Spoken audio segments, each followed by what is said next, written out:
ምንጊዜም ሚዲያ የዕለቱ ጉዳይ ከመጽሐፍት ገበታ ከአድማጮች መድረክ መስታወት የቅዳሜ ወጎችና የተወልደ እንግዳ መደበኛ ዝግጅቶቻችን ናቸው። 703 475 6309 ስልካችን ምንጊዜም media@gmail.com የኢሜል አድራሻችን ነው። ሰብስክራይብ በማድረግ ቤተሰብ ይሁኑ። ምንጊዜም ኢትዮጵያ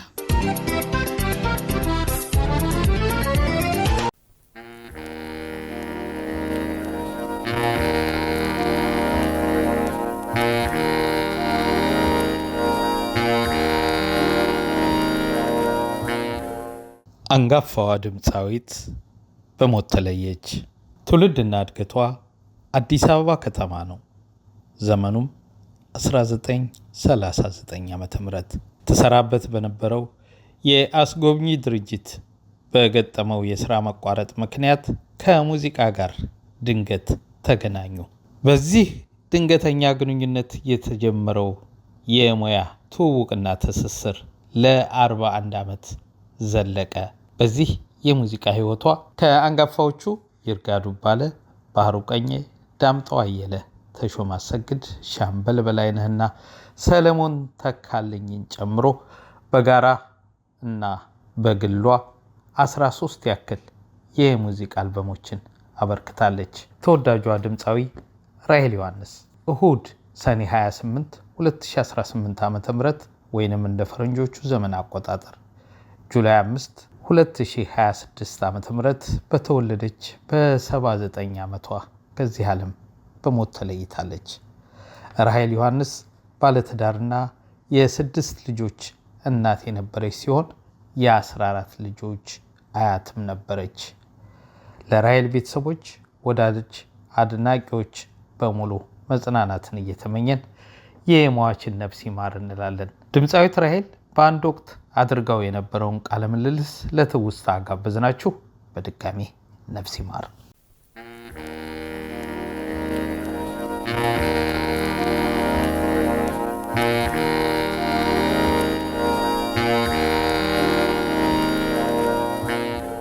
እንዴት ሆነ መሰለህ? ፎርሺፕ ትራቭል ኤጀንት ነበር የምሰራው። አሁን ፎርሺፕ ከገባሁ በኋላ ራስ ሆቴል ኦፊስ ነበረን ፎርሺፕ የሚል። ለምን እዛ ራስ ሆቴል ውስጥ መኪና መከራየት የሚፈልጉ ጋዜጠኞች አሉ፣ እንግዶች አሉ። መኪና እናከራያለን። ኤር ቲኬት ሲፈልጉ ሄድ ኦፊስ 4 ኪሎ ልካቸዋለሁ። አሁን ፎርሺፕ ኤንቲኦ እንዲወስደው ያኔ ናሽናላይዝድ ሊያደርጉ። አሁን ጓደኞችን ምን እንዴት አድርጌ ነው ቤተሰቦችን እኔ እንትን ምለው? እኔ ነኝ ቤተሰቦችን እንትን። አባቴ ጡረታ ናቸው፣ የደረሰ ልጅ የለም። ምን ማድረግ ይሻለኛል ብዬ ጓደኞችን ስጠይቅ ማህበርተኞች አሉ። ምንድነው እሱ እንደ ክትፎም እንደምንም አድርጌ ማንስ እንደዚህ ያደረጋል? አሁን ዛኔ ቤት ውስጥ ቤተሰቦች ሁሉ ያሉበት ቦታ ክትፎ ከተፌ እንዴት አድርጌ እኛ እናሳይሻለን አሉ። አሁን ኦኬ ክትፎ ሲጀመር ጊዜ መኪና መቆሚያ ጠፋ። እሱ ሲፈቅድ ምንም ጭቅጭቅ አያስፈልግም።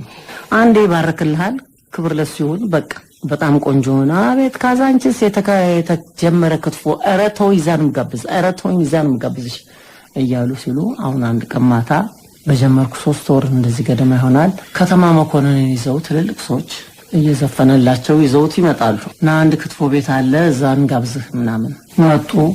ራት ታዘዘ፣ ክትፎ ተዘጋጀ፣ ቀረበላቸው። ዋይን መጀመሪያ ዋይን ጠጡ። ከዛ ደግሞ ብላክ ሌብል ውስኪ ምናምን። ወይዘሮ ራሔል ምንድነው የምትጠጪ? ምን እንጋብዝሽ አሉ። እኔ ጋሽ ከተማ እዛ ገደማ ቁጭ ብያለሁ። እሱ የሚለውን በሙሉ ልቅም አድርጌ በቃ እንደ ቴፕ ነው የቀዳሁት። ምንም ዜማውንም ተወኝ። አሁን ትዝታን ነበር የሚጫወተውና ቀማሁት።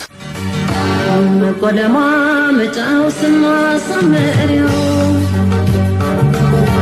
ቆለማ መጫው ስማሳመሪው ቀስም እያልኩ ደግሞ እነሱ እንዳያዳምጡ እሱ ይቀበለኛል። ብድግ አሉልህና ሁለተኛ እዚህ ቤት ክትፎ ቢከተፍ ልብ አድርጊያሉ። ምን ነው ጌታ ደነገጡ። አለርጂ ሆነባቸው። አመሞት ምንድነው አልተስማማችሁ? አንቺ እኔ መሰለ ድምጽ ይዘሽ የማን ነው ክትፎ ብትፈልጊ ሰው አሰሪ፣ አለበለዚያ ሁለተኛ እዚህ ክትፎ እንዳይከተፍ። አምቦሽና ቀዝቀዢ፣ ቆንጆ እስኪ ቆንጆ ብርጭቆ አቅርቢ። አበቃ። አንተ ይሄንን መሰንቆ ይዘህ ከዚህ ቤት ብትወጣ ወዮልህ አሉት። እየመጣ ማታ ብቻ መከርከር ነው ያለበት። ምን እንጋብዛል? ውሃ ወይ ኮካኮላ ውስኪም ቢራም ኧረ በጭራሽ ነው ያልጠጣም። አልጠጣም አልኳቸው። ጥሩ ኮካስም አምጪ። አንዲት ልጅ ነበረች ዘመዴ ልጅ ኮካኮላ መጣ። ለካኔ አላየሁም። እዛ ውስጥ ውስኪ ጭምር አድርገው ሰጥተውኛል። እኔ ተናድጄ ውሃ ጠምቶኛል ራስ። ከዛ ግጥም ሳረግ ፉት አልኩለትና ቁጭ አደረኩኝ። ቆየት አለና ደስ እያለ መጣ። ይሄ ምን አግኝቼ ነው አሁን እኔ ምንድነው ያስደሰተኝ? ጭርስ አድርጌ ቁጭ አደረኩ። ብጭቆ እንደው ፈንጥዤ ልሞት አልኩ። በቃ ደስ የሚል ስሜት መጣ። በኋላ በጣም ይገርምሃል። ከዛ ትዝታ ነባቲ ታይ ቢሉኝ ስልሰማ ነው እንዴ በቃ ነካሁት።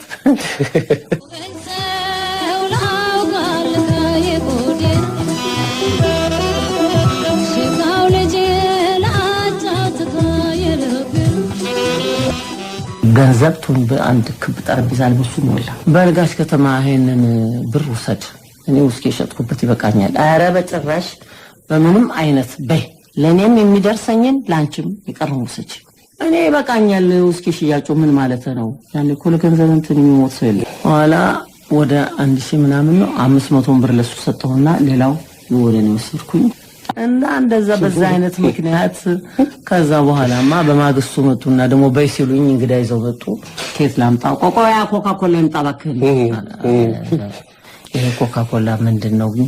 ምን አይነት ፓወር አለው አልኩና ራሴን ጠየቅኩ። ኋላ አንድ ሁለት ከተጫወትኩ በኋላ ኮካኮላ መጣ። ደግሞ እንደገና እንዳረጉት አደረጉና ሰጡኝ። ጠብ አደረጉባት ያቺን ውስኪ። ምንድነው ጋሽ ከተማ እንዲህ ደስ የሚል ኮካኮላ ስጠጣ ምን አይነት እንትን አለው? አይ ትንሽ ምናልባት ጨምሮብሽ ምን ስለው ውስኪ ወደሃር ጋሽ ከተማ እንዴ ያው እንደዚህ የሚያስፈነጥዘው እሱ ነው። በቃ ከዛም በኋላ በቃ ያው እየለመድኩ ሄድኩ። እንደምንም ለመድኩ ስራው። በቃ ማታ ስቆጥረው ብሩ ደስ አለኝ እንጂ ማገኘው አልመሰለኝ። እንደዛ እየተባለ አሁንማ መሰንቆ እንዲተርሰል በድግ ብዬ መስፈን እባክሽንም አልባል። በጣም ነው ሰውም ወደደው። አቤት ካዛንቺስ የመጣ ዘፈን ኧረ ተውኝ እያሉ በቃ ሰው ወንበር እንኳን በቂ የለኝም። ምን ላይ ላስቀምጣቸው? ብርጭቆም በኋላ ነው የተገዛው።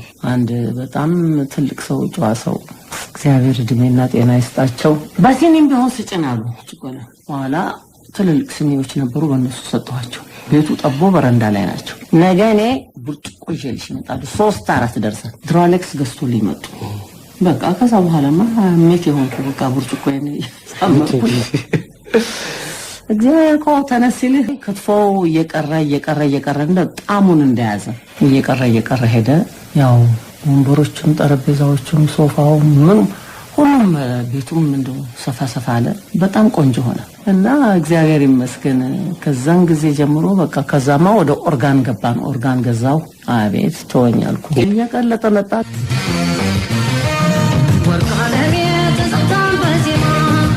ካዛንቺስ መጣሁ። ከእርሻ ሚኒስቴር በታች አንድ ቤት ተገዛ። ርካሽ ነው ያኔ። በረንዳውንም የመኪና ማቆሚያውንም ሳሰፋ በቃ የራስ ብሩን አዳራሽ መሰላልኩ። ከዛ በቃ ሰው በስማ እንዴት ስዊት የሆነ ህዝብ ነበር የዛን ጊዜ።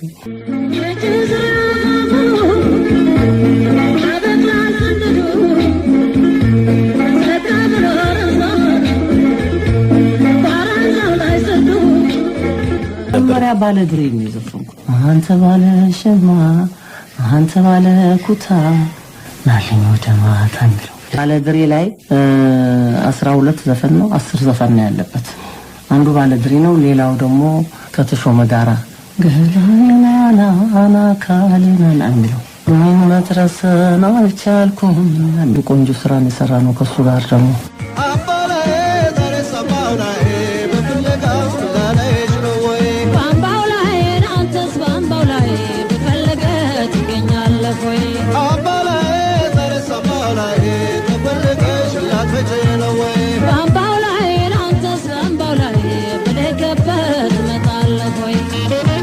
ከዛም በኋላ ደግሞ ከነጋሽ ባህሩ ጋራ ሸጋ ዱባለ ጋር ሰርቻለሁ። አንደኛው ደግሞ ደስ ይላል ዳመን የሚለው ከሰለሞን ጋር ሰርቻለሁ።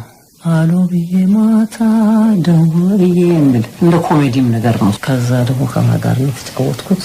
ወርጅና 13 አልበም ነው የሰራሁት። አሁን የመጨረሻው ምንድነው የሚለው እሱ አመጣዋለሁ። ቆይ ዘናበል የሚል ዜማ ነው። ዘናበል የሚያደም ዘናበል ዘናበል አንተ የዘናበል ዘናበል ቆዲዋ ዘመዝማትበል እንደ ኢየሩሳሌም ደግሞ አስናቀች ነች የተጫወተችው። አስኔ ነፍሷን ይማርና አስናቆ የተጫወተችው ለፍቅረኛ ነው፣ ለወንድ ፍቅረኛ ነው የዘፈነችው። እኔ ደግሞ ስለ ኢየሩሳሌም ጌታ ስለተወለደበት ቦታና ስለ ሀገር እኔ ጋር አቤቱ ጌታዬ አቤት አቤት ተመስገን አምላኬ አቤት አቤት እንደ ኢየሩሳሌም እንደ አክሱም ሲሆን እንደ ኢየሩሳሌም እንደ አክሱም ሲሆን ሲላይ ጠፋኝ። እኔ በጣም ነው የምናደደው ስለረሳሁት። ታዲያ እኮ አስታውሰዋለሁ አሁን በኋላ ደግሞ ቆየት ብዬ ቤቱን አምላኬ አቤት አቤት እንደ ኢየሩሳሌም እንደ አክሱም ሲሆን እንደ ኢየሩሳሌም እንደ አክሱም ሲሆን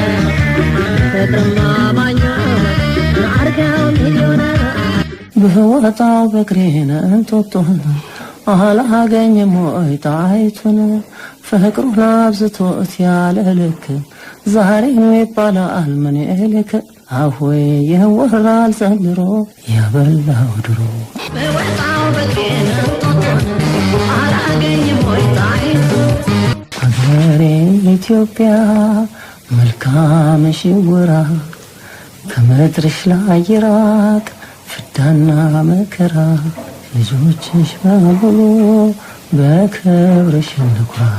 ኢትዮጵያን ሁሉን እህት ወንድሞች በደስታ በሐዘን የአንድ እናት ልጆች ጠላትን መክቶ ሀገር የሚያድን ልባችን ቀናይ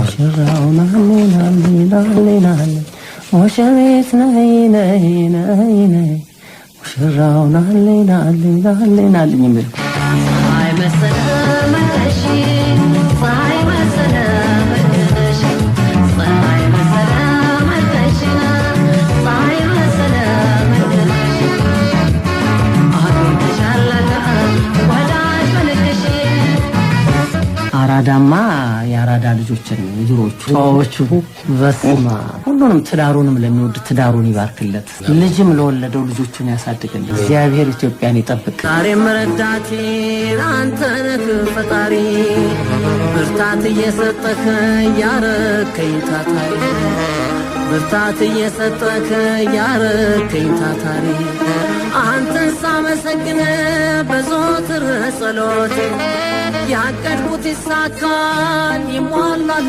ምኞት ከህመም ካደጋ ሁሌም እያዳንከኝ ጤንነቴን ሰጠኸኝ እንድኖር ያረገኝ ጤንነቴን ሰጠኸኝ እንድኖር ያረገኝ